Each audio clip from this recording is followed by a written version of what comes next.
Lo pernah gak sih mikir satu ikan kecil aja bisa merubah hidup lo?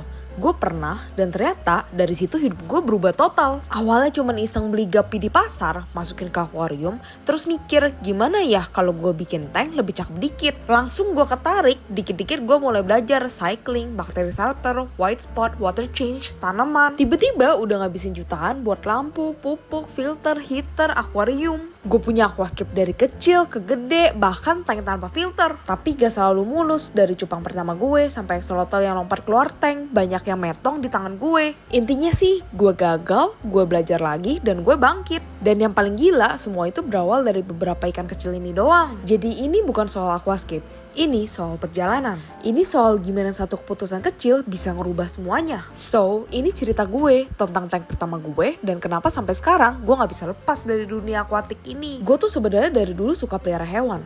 Tahun 2021 gue sempat pelihara axolotl, bare bottom, no chiller, cuman ngandelin AC 24 jam. Waktu itu belum ngerti apa-apa dan ya akhirnya metong kena jamur. Sakit hati? Jelas, tapi gue belum nyerah.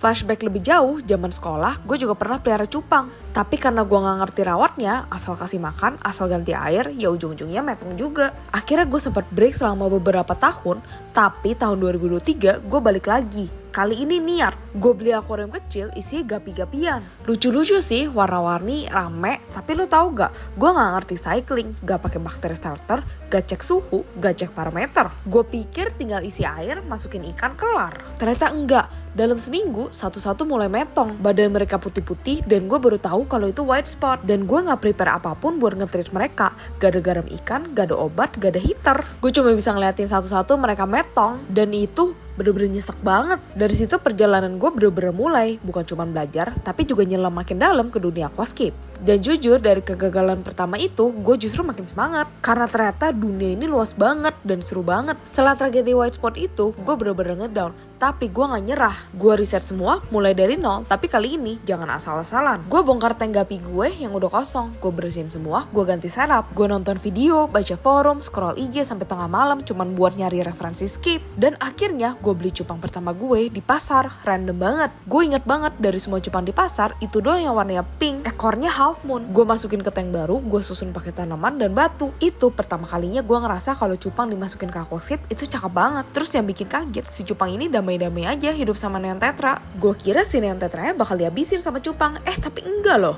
Asal serapnya bener dan cupang yang gak psycho bisa banget digabungin.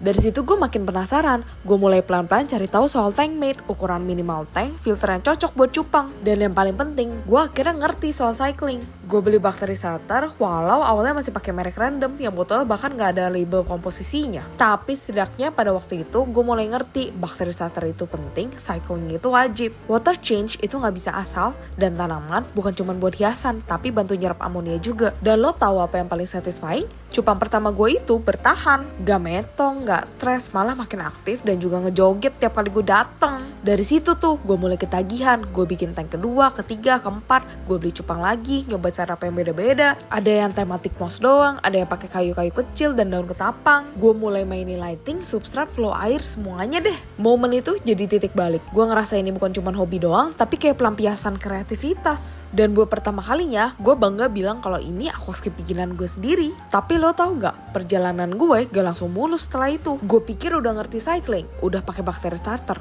harusnya aman dong. Ternyata gue salah pilih produk. Dampaknya ikan-ikan gue mulai stres. Ada yang ngedrop pelan-pelan, ada yang tiba-tiba berenang muter-muter gak jelas, sampai akhirnya metong satu-satu. Dan itu rasanya nyesek bro, karena lo ngerasa udah berusaha tapi kok masih salah. Belum lagi soal pupuk, gue beli liquid fertilizer yang katanya lengkap, murah, dan recommended banget. Tapi pas gue pakai, tanamannya malah melting. Gak lama alga nyerbu, glass algae, hair algae, bahkan BBA semuanya muncul. Tank ini kayak hutan belantara yang udah metong. Di situ gue frustasi banget, kok malah makin ribet ya. Harusnya aquascape kan bikin relax, bukan bikin stres. Tapi dari situ juga gue sadar, lo harus gagal dulu buat ngerti mana tanknya cocok sama lo. Gak semua produk yang viral cocok sama setup lo. Gak semua tips and tricks di internet bakal jalan buat tank lo.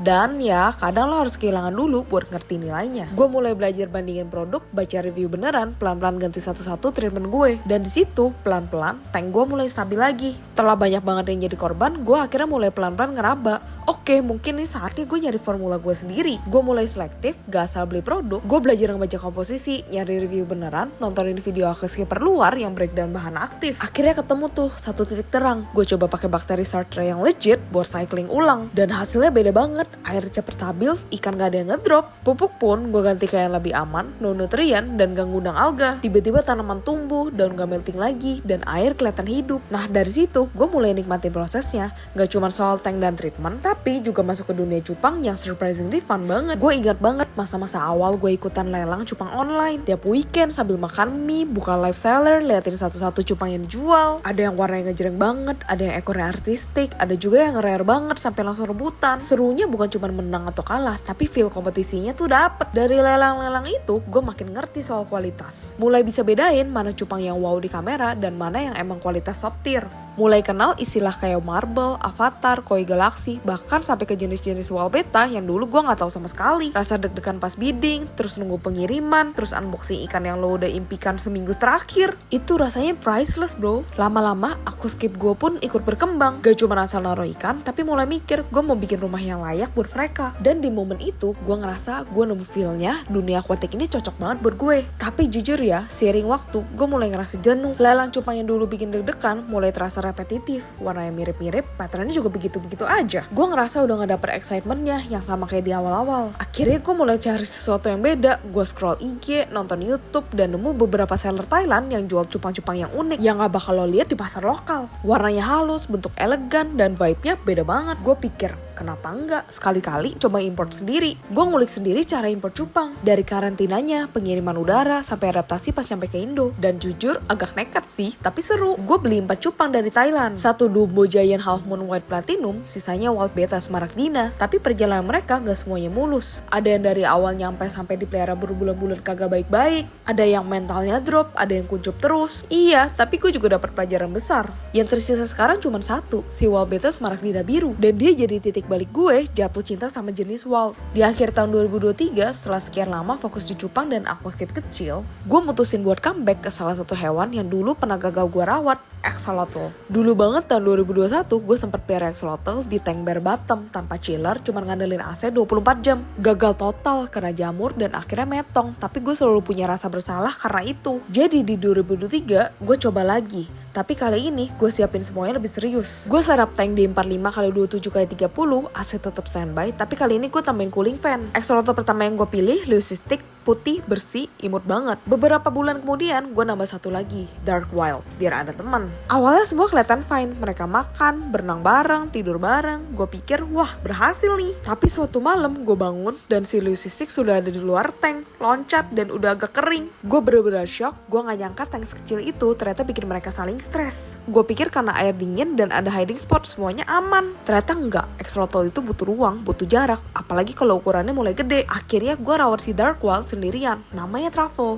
Dan Truffle udah hidup sendirian di tank ini hampir 1 tahunan. Setelah semua drama itu, cupang metong, axolotl loncat, tank meledak alga, gue mulai mikir, ngapain sih punya banyak tank kecil kalau tiap hari malah capek maintenance, stres sendiri. Akhirnya gue mutusin buat pelan-pelan upgrade. Gue ganti tank-tank gue yang udah ada sama kualitas yang lebih bagus. Gue fokus ke yang gede-gede aja, yang volumenya lebih stabil, space lebih leluasa, dan secara visual juga lebih satisfying. Gue mulai ganti satu-satu tank lama gue ke kaca optik clear, beningnya beda banget bro. Kalau dulu tank gue warnanya agak kebiruan atau kehijauan karena kaca biasa. Sekarang bener-bener transparan. Karena tanknya lebih luas, layout pun lebih leluasa. Gue bikin scape yang proper, ada layering, ada focal point, dan gak terlalu crowded. Tanaman juga stabil dan gak gampang melting. Akhirnya gara-gara gue ada aquascape yang gede ini, gue jadi memutuskan buat beli axolotl lagi. Tadinya gue pengen masukin axolotl gue ke tank yang lebih gede ini, tapi kayaknya gue bakal pisah aja deh. Tapi sambil kita nunggu cycling, si axolotl bonsai ini bakal gue gabungin sama Truffle dulu. Karena panah ada yang loncat, jadi gue pakein penutup akuarium gini biar semuanya aman. So far, ini perjalanan aquascape gue lumayan chaotic,